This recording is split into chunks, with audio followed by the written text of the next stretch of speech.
Assalamualaikum and a very good day I bid to Dr. Mukris. I am Amira Syakirah, matric number 255592, and today I'm going to talk about the mitigating and aggravating factors in criminal sentencing.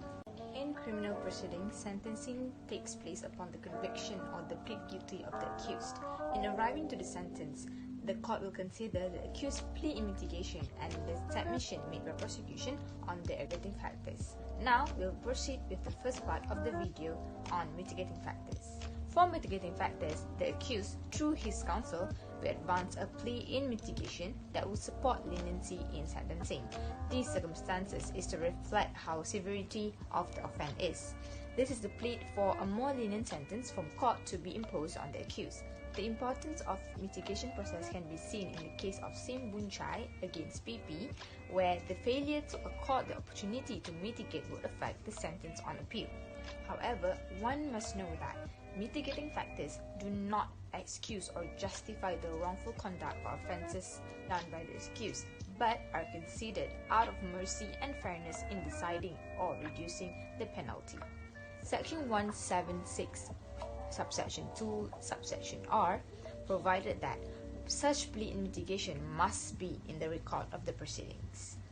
These are the mitigating factors that will be considered by the court, which include the age of the offender, the record of the offender, the plea of guilty, the gap principle, the circumstances of the offence committed, the effect of such sentences, the offender's conduct, as well as other factors. Move on to the first mitigating factor, which is the age of offender. Generally, youthful offenders are usually kept away from prison. As referred to the case of Tukiran bin Talib against BP, the offenders were at the age between 17 and 21 years old. The court agreed that they should be sent to the Henry Gurney School instead of being imprisoned.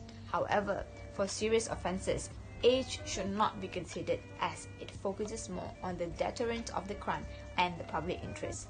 This is illustrated in the case of PP against Yap Huat Heng, where the learned judge concluded that the purpose of the punishment and the gravity of the offence should be prioritized. Thus, despite the age of the offender being below 18, the court had increased the sentences as it involved rape and robbery. For the second mitigating factors, which is on the record offender, first offender with no criminal records usually will be given lighter sentences. As in the case of Abdul Karim against R, the accused was the first offender. Thus, his sentence was mitigated from 3 months of imprisonment to a fine of 400 ringgit Malaysia. It is to be borne in mind that the seriousness of the crime shall always be given priority as to the public interest. By the virtue of the case PP against Leo Se and 2 others, a clear record is not powerful in diminishing the seriousness of the crime. Next, on the plea of guilty. Plea of guilty is a strong mitigating factor that could achieve the disposal of criminal case with speed. It is speedy and also save costs. This can clearly be seen in the case of PP and Syaritan anak lelaki Pacimutu, where there was a reduction to the sentence for the reason of pleading guilty and being cooperative with the police. Another mitigating factor is by invoking the gap principle that refers to the gap between one conviction to another conviction. In R against Goodwin and Wilkinson, the period of honest work between 2 convictions had been taken into consideration in sentencing the accused. This is emphasized in the case of R against Gunthorpe, where the gap between 3 years of 2 convictions being crime-free influenced the mitigation of sentencing. Another mitigating factor is the condition and the circumstances prior to the commission of the offence. This is universally recognized that in fixing sentencing, the court will consider the nature and the circumstances in which the offence is committed. Based on the case Muhammad Jalani, this factor would encompass within its ambit of the manner of the commission, the type, and the nature of the offences, also the rapidity of the offences. For the first condition is provocation, which is usually used as a defense to a murder case. The second condition is the drunkenness. In the case of Raja Izzuddin Shah against PP, the accused during the commission of the crime was drunk, causing him to slap the police officer. The sentence was substituted with the paying of compensation instead of the 3 years of imprisonment. The next condition is the consent from the victim. This could be useful in the sexual assault cases. There are also other factors which include domestic and emotional crisis, financial problem faced by the offender, as well as the instigation by the victims themselves. These factors may not be the absolute defense, but it would definitely affect the sentencing process. Another factors should be considered by the court is the effects of such conviction and sentences. The consequences may arise from sentencing of the accused towards his family or his career. The law does include the background of the offender, which by the effect on the family as well as the effect on job or privilege. If the accused is found to be the breadwinner of the family, his sentence might be reduced in terms of its harshness. For career and privilege, one may abuse his position by committing crimes that will amount to a losing of his position or the tarnish of his reputation. However, in the case of Lim Kit Siang against PP, to protect his credibility as a member of the parliament, his sentence was reduced by the court. Moving on, conduct of offender may also be a mitigating factor. If the offender is found to be in good and well behaved, showing that he was repentant, being cooperative with the police, also had settled the payment of compensation. By these conducts, the court may lessen his sentence. Besides the factors I have mentioned, there are also other factors such as the violation to the drug rules that may include drug possession, the weight of drug involved in the commission of the crime, as well as drug addiction. Besides that, the duration of the custody, the gravity of the type of the offence, the medical history, also the stale claim involved will also be considered for the court to mitigate the sentence.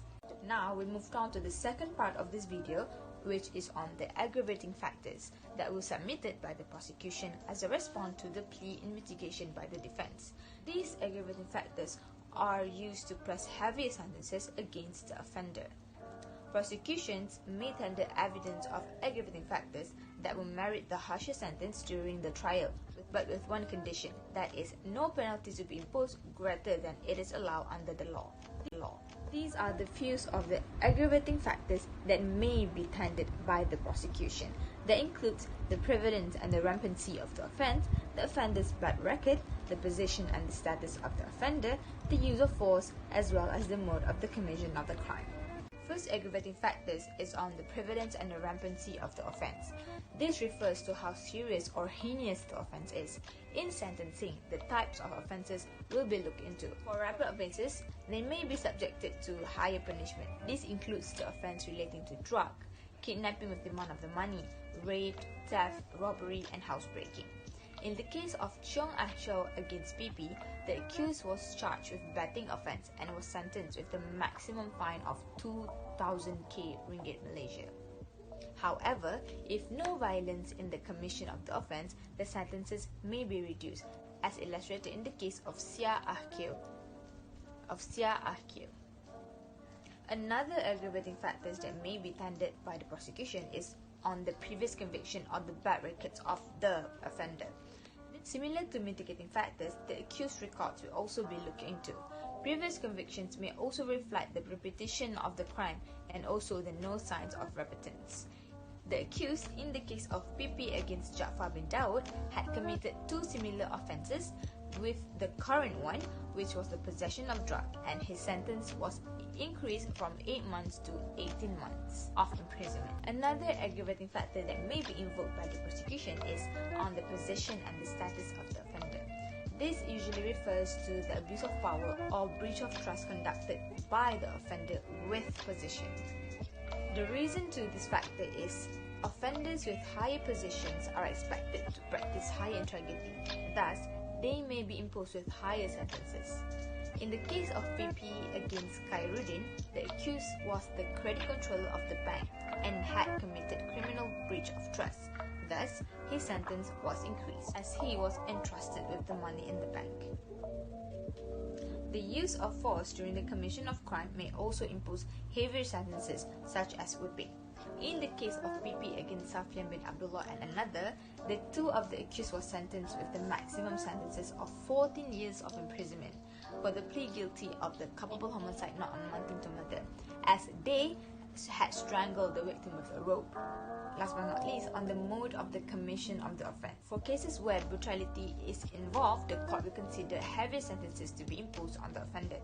Using the same case of PP and Safyan bin Abdullah and another, the brutality of strangling the victim with a rope had influenced the maximum sentencing of 14 years of imprisonment towards the offenders. To conclude, both mitigating and aggravating factors may be considered by the court, as the court owns the discretionary power to consider so. It is not a strict rule, but it may shows how the law gives room for leniency. However, the court is always expected to prioritize the public interest and the gravity of the offence in giving sentences. How heinous a crime is shall always supersede any mitigating factors in upholding the criminal justice systems. That is all from me. Thank you.